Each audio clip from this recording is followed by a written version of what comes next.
안녕하십니까. 이영돈의 굿모닝 LA 시작합니다. 오늘 우선 첫 번째 토픽은요. New 300 boosted unemployment arrives in Arizona but not without headaches and confusion 이라는 겁니다.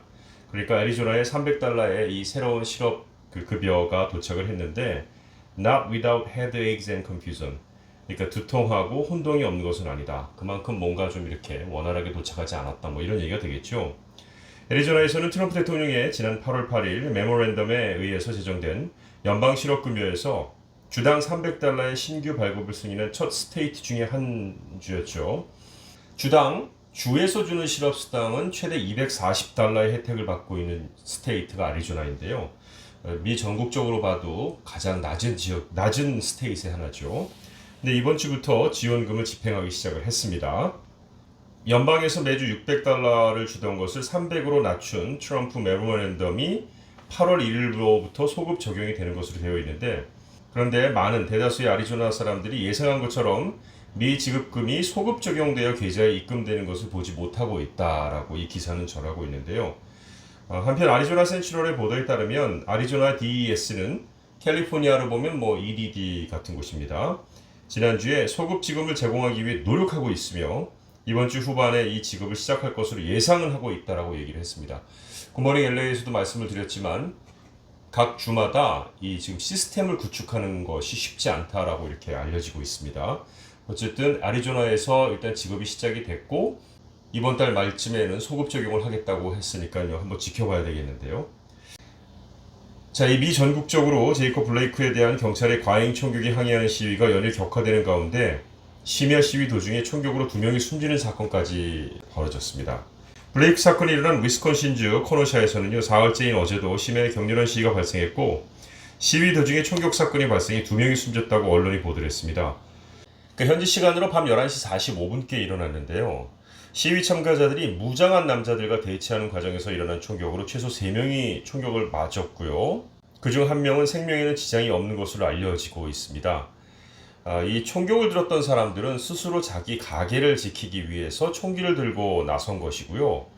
이 가운데에서 시위에 대한 말다툼이 벌어졌고 소셜미디어에 올라온 영상을 보면 한 남성이 자신에게 달려오는 사람들을 향해 장총을 발사했고 총에 맞은 1명이 쓰러지는 장면이 등장을 합니다.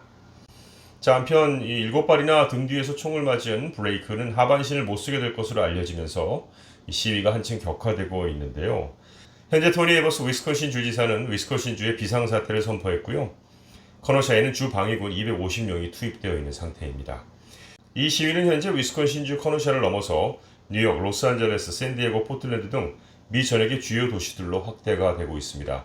다만 로스앤젤레스도 어제 시위가 열렸었는데요. 전날 열렸던 시위에 비해서 모인 대중의 규모는 그렇게 많지 않았다고 전해지고 있습니다. 캘리포니아의 게빈 뉴섬 주지사가 자택 대피 행정명령 완화와 경제활동 정상화를 위한 새 가이드라인을 이번 주 발표할 예정입니다. 캘리포니아 정부는 지난 5월 말에 요식업소에 대한 식사, 이발소와 미용실 영업재개 결정 때처럼 코로나19 재확산이 주춤해진 카운티에 권한을 부여한다는 계획입니다. 그래서 지난 주말을 기점으로 오렌지 카운티와 샌디에고 카운티는 요주의 카운티에서 제외가 됐고요. 와치리스트에서 제외가 된 것이죠. 듀 카운티는 캘리포니아 보건당국의 6가지 방역 기준을 2주 동안 꾸준히 유지하면 학교 대면 수업과 비즈니스 영업 재개를 할 수 있습니다. 우선 캘리포니아 코로나 1일 확진자가 지난 2주 동안 평균 7,622명에서 4,946명까지 떨어졌습니다. 또 병원 치료를 받는 하루 평균 환자 수도 2주 연속 평균 5,000명에서 4,467명으로 줄었죠. 또 같은 기간 집중 치료가 필요한 중환자도 1,590명에서 1,397명으로 감소를 했습니다. 또 하루 평균 사망자는 128명으로 집계가 되고 있습니다. 이런 변화에 따라서 코로나19 재확산 요주의 카운티는 지난 주말 오렌지 카운티, 모노 카운티, 세라 카운티 등이 빠지면서 33곳으로 줄어들고 있는 상황입니다. 요즘 모기 때문에 모기를 퇴치하는 그런 제품들이 많이 판매가 되고 있다고 하는데요. 이 통상 방충제에 쓰이는 식물성 오일이 시트리오디올인데요. 이 코로나 바이러스 감염증을 막는 데 도움이 된다는 연구 결과가 나왔습니다. 이 뉴스는 영국의 국방과학기술연구소가 다른 과학자들이 추가 연구를 진행할 수 있도록 이 같은 내용의 예비 연구 결과를 공유하고 있다고 스카이뉴스가 보도를 했습니다. 이전에도 스티리오디올이 다른 종류의 코로나 바이러스를 죽이는 효과가 있다는 사실이 알려져 왔는데요. 다만 이 시트리디올 함유 방충제만으로는 코로나 바이러스로부터 완전히 보호막을 제공할 수는 없고 바이러스 확산을 막기 위한 얼굴 마스크와 손 씻기, 기타 다른 조치들이 함께 시행되어야만 한다는 설명도 역시 곁들였는데요. 이 방충제 중에서도요, 시트리디올을 함유한 제품만 효과가 있고요. 디트 성분을 포함한 제품은 효과가 없는 것으로 알려지고 있습니다. 지금 공화당 전당대회가 벌어지고 있습니다. 이 공화당 전당대회 이틀째에서 도널드 트럼프 대통령의 부인 멜라니아 여사의 연설이 어제는 하이라이트였는데요. 남편의 리더십이 어느 때보다 필요한 시점이라면서 재선을 위한 지지를 호소했습니다. 민주당 비난에 초점을 맞춘 대부분의 연설하고는 달리요, 남편을 지켜 세우는 동시에 위로와 통합의 메시지도 내놨는데요. 4년 전에 표절 논란을 의식해서인지 개인적인 일화도 다수 포함시키면서 신경을 쓴 흔적이 역력했습니다. 특히 이 코로나19로 고통받는 이들에 대한 위로를 먼저 전하고는 또 대응의 최전선에 선 이들에게도 감사의 뜻을 전했습니다. 또 멜라니아 여사의 비서실장인 스테파니 그리샴은 뉴욕타임즈에서 모든 단어를 영부인이 직접 썼다고 강조를 했고요. 트럼프 대통령도 맨 앞자리에서 연설을 들으면서 약 25분간에 걸친 멜라니아 여사의 연설이 끝나자 대통령은 연단으로 나가 포옹으로 고마움을 표하고는 발언 없이 함께 퇴장을 했습니다. 오늘도 공화당 전당대회는 계속 이어집니다. 자, 한편 요식업계, 특히 LA 요식업계 소식인데요.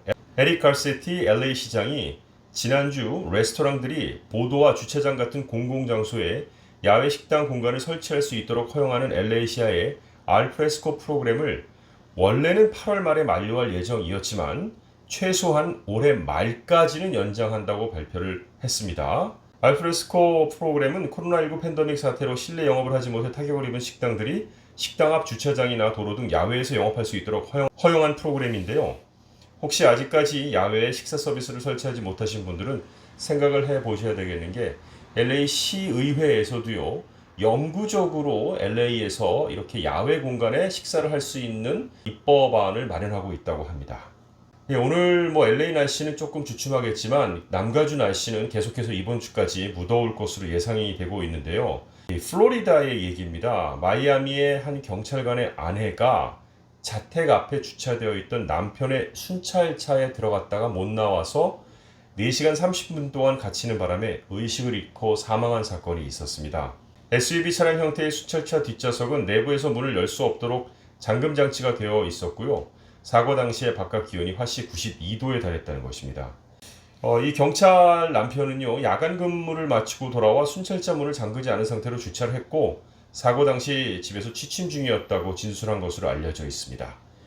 지금 이 무더위에 조금만 잘못해도 차 안에서 이렇게 의식을 잃을 수가 있기 때문에 또한 사망으로 이를 수 있기 때문에 주의하셔야 되겠습니다. 오늘 이영돈의 굿모닝 LA는 여기까지입니다. 함께해 주신 여러분 고맙습니다.